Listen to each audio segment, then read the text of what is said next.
Perkenalkan, nama saya Roni Samuel Manurung. NIM saya 3412311011 dari kelas A Teknik Mesin. Di sini saya akan mengerjakan UTS Ilmu Kekuatan Bahan dengan soal yang pertama. Dalam sebuah industri fabrikasi, sebuah batang aluminium dengan panjang 1,5 meter dan diameter 4 cm sedang diuji untuk mengetahui responnya terhadap gaya tarik aksial. Gaya sebesar 40 kN diberikan secara perlahan hingga batang mengalami perpanjangan sebesar 2 mm. Modulus elastis aluminium adalah 70 GPa. Namun saat menggunakan material yang berbeda dengan panjang dan diameter yang sama, yaitu baja dengan modulus elastisitas 200 GPa. Pengujian yang sama dilakukan, akan tetapi gaya yang diberikan pada batang baja adalah 40 kN, sama seperti gaya yang diterapkan pada batang aluminium. Hitunglah tegangan dan regangan yang terjadi pada batang aluminium. Hitunglah panjang perpanjangan yang akan terjadi pada batang baja saat diberikan gaya yang sama sebesar 40 kN. Jelaskan bagaimana modulus elastisitas mempengaruhi deformasi material dalam konteks fabrikasi dan aplikasinya untuk pemilihan bahan dalam desain struktur. Di sini langsung saja saya kerjakan soal nomor 1.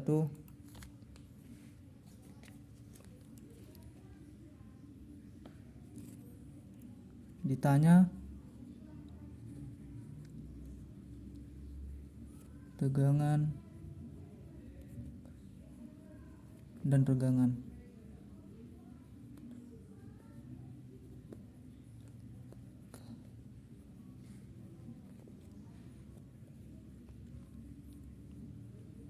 Tegangan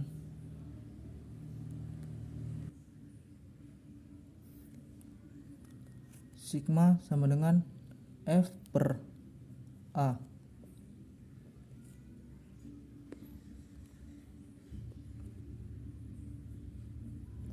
Gaya tarik sama dengan F sama dengan 40 kN atau 40.000 Newton.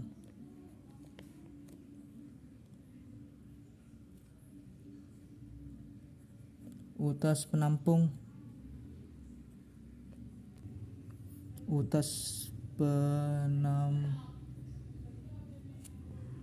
batang A sama dengan Pi D pangkat 2 per 4. A sama dengan Pi dikali 0,04 kuadrat per 4 sama dengan 0,001256664 meter kuadrat.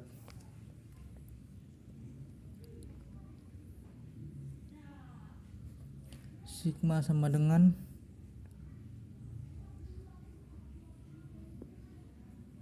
(40.000) per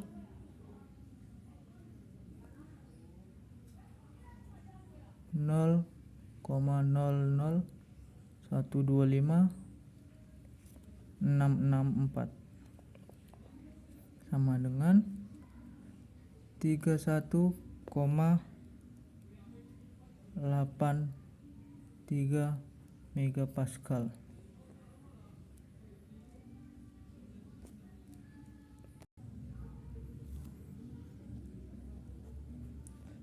delta sama dengan 2 mm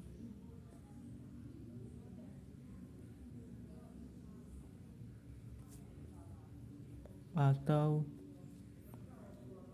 0,002 meter. L sama dengan 1,5 meter.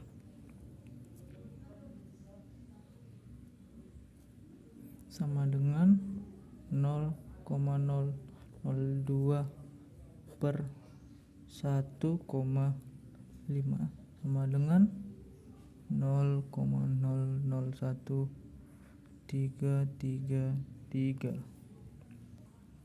Jadi inilah hasilnya soal yang A, nomor 1A.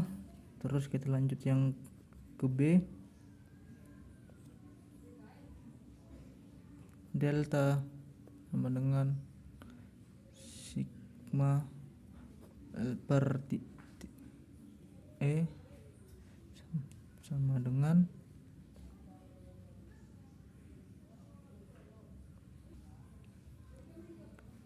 sigma sama dengan 31,83 dikali 10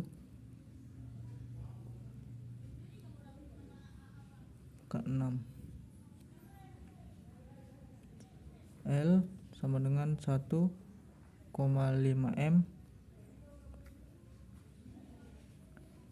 sama dengan 200 dikali 10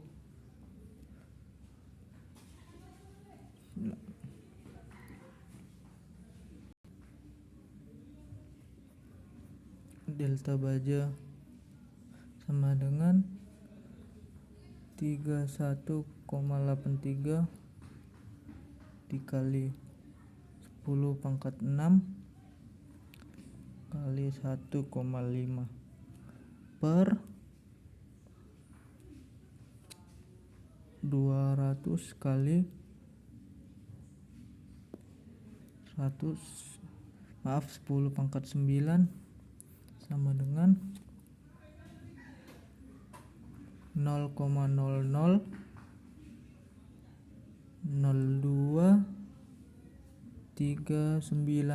meter sama dengan 0,239 mm. Jadi seginilah hasilnya. Lanjut ke soal nomor 2. Jelaskan hingga orang awam paham tentang diagram tegangan-regangan dan aplikasinya dalam desain serta gambar akan lebih baik. Soal nomor 2. Zona elastis, hubungan tegangan dan regangan bersifat linear. Material dapat kembali ke bentuk semula jika gaya dilepaskan. Contoh seperti karet yang ditarik atau dilepas kembali ke panjang awal. Yang kedua, batas elastis atau yield point, titik terakhir zona elastis. Di sini material mulai mengalami deformasi plastis di mana perubahan bentuk tidak akan kembali jika gaya dilepas. Yang ketiga, zona plastis, material terus memanjang secara permanen meski tanpa banyak tambahan gaya. Ini adalah zona deformasi permanen. Yang keempat, zona patah atau fraktur. Titik terakhir deformasi, material tidak mampu lagi menahan gaya dan patah. Selanjutnya, aplikasi dalam desain. Yang pertama, bangunan dan jembatan. Material dengan zona elastis dan plastis tinggi seperti baja digunakan untuk menahan beban tanpa patah. Yang kedua, mesin. Material dipilih agar tidak mencapai zona plastis selama digunakan, memastikan ketahanan. Yang ketiga, material elastis komponen seperti suspensi mobil, memilih bahan elastis yang fleksibel tanpa mengalami deformasi permanen. Soal nomor 3 selanjutnya, sebuah pipa stainless steel sepanjang 50 mm difungsikan sebagai penghubung untuk solenoid elektromagnet atau elektromagnet solenoid yang digunakan untuk menarik beban maksimal sebesar 1 ton atau 1000 kg untuk memastikan keamanan operasional. Berapa diameter minimum pipa tersebut? Jika standar safety factor di perusahaan sebesar 4, material pipa adalah stainless steel dengan yield strength sebesar 250 megapascal.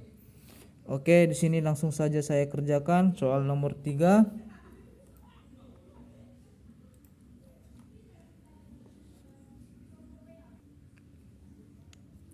L sama dengan 500 mm, beban maksimal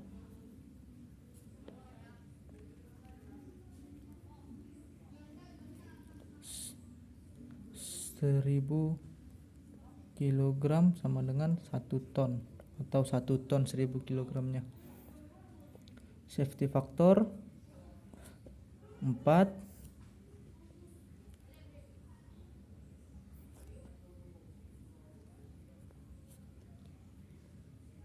250 megapascal.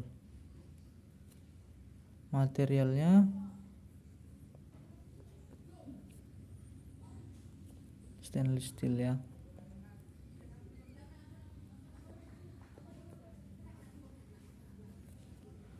Oke, langsung saja kita jawab. F sama dengan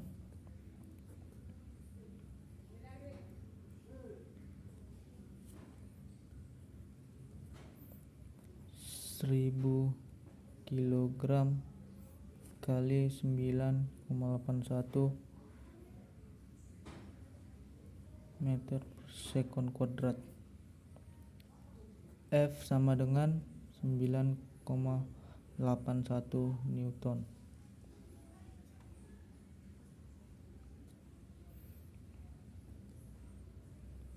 Sigmanya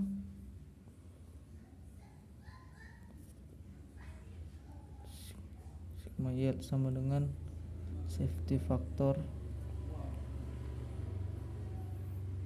sama dengan 250 megapascal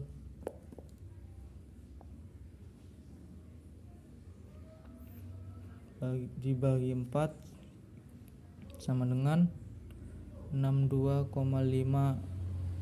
megapascal sama dengan 62,5 Newton per milimeter kuadrat. Sigmanya sama dengan F per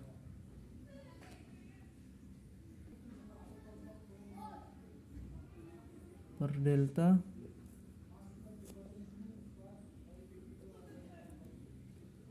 sama dengan F per sigma sama dengan 9,81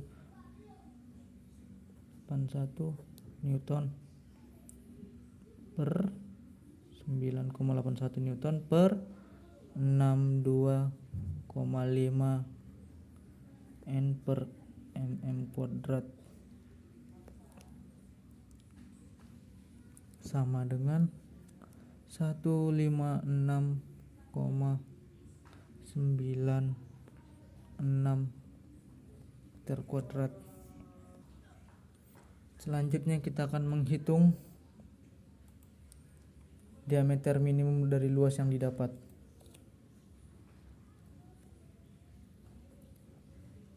Sama dengan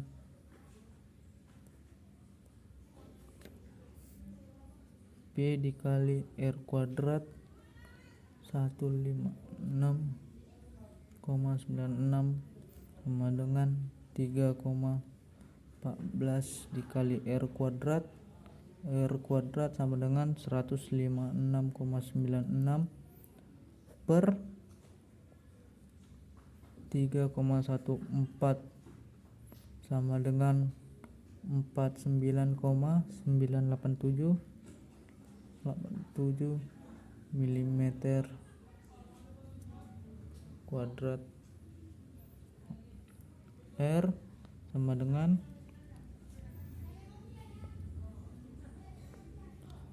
akar 49,987